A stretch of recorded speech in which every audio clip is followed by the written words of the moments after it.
আজ সকালে কবুতরের ঘরে ঢুকেই যা দেখলাম তা সত্যি অবাক করার মতো।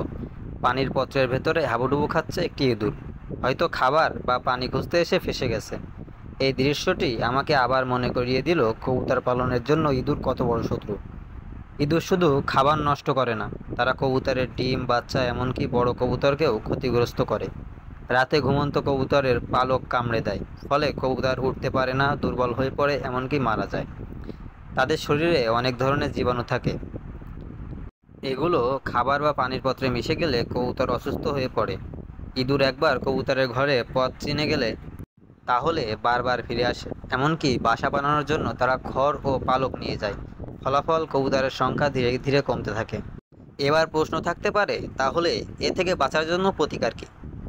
প্রথমত, ঘর পরিষ্কার রাখুন। যেখানে থেকে খাবার ছড়িয়ে পড়ে বা পানি জমে থাকে, সেই সব জায়গায় ইঁদুর বেশি বেশি যায়, এবং এগুলোই হচ্ছে ইঁদুরের প্রিয় আশ্রয়স্থল। দ্বিতীয়ত, খাবার ও পানি উঁচু স্থানে রাখুন। এমন পাত্র ব্যবহার করুন যেখানে ইঁদুর সহজে পৌঁছাতে না পারে। তৃতীয়ত, ইঁদুর ধরার ফাঁদ ব্যবহার করুন।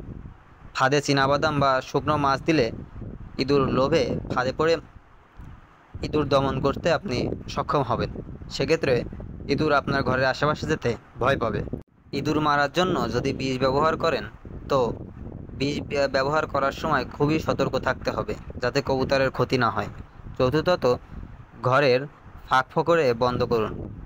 ইট, কাঠ বা ধাতব জাল দিয়ে সমস্ত ছোট গর্ত বন্ধ করে দিন। পঞ্চমত, পোষা বিড়াল রাখুন। এটি স্বাভাবিকভাবেই ইঁদুরের সংখ্যা কমিয়ে দেবে। কবুতর পালন শুধু শখ নয়, এটি এক ধরনের দায়িত্ব।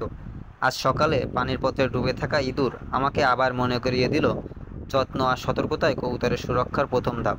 কারণ একটি ছোট অবহেলায় বড় ক্ষতি ডেকে আনতে পারে। আপনার কবুতরকে ইঁদুরের হাত থেকে বাঁচান, আজ থেকেই ব্যবস্থা নিন। তো কবুতর পালনের আরও কিছু টিপস দিতেছি। এই বর্ষার সময় কিন্তু কবুতর ডিম বাচ্চা করে না। তো যারা যারা কবুতর ডিম বাচ্চা করে না এই কারণে বিক্রি করে দেন, তারা কিন্তু চরম ভুল করতেছেন।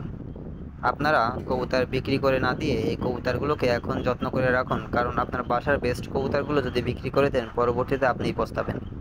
কারণ আবার ওই রকম বেস্ট কবুতর তৈরি করতে গেলে আপনাকে প্রচুর পরিমাণে কষ্ট করতে হবে।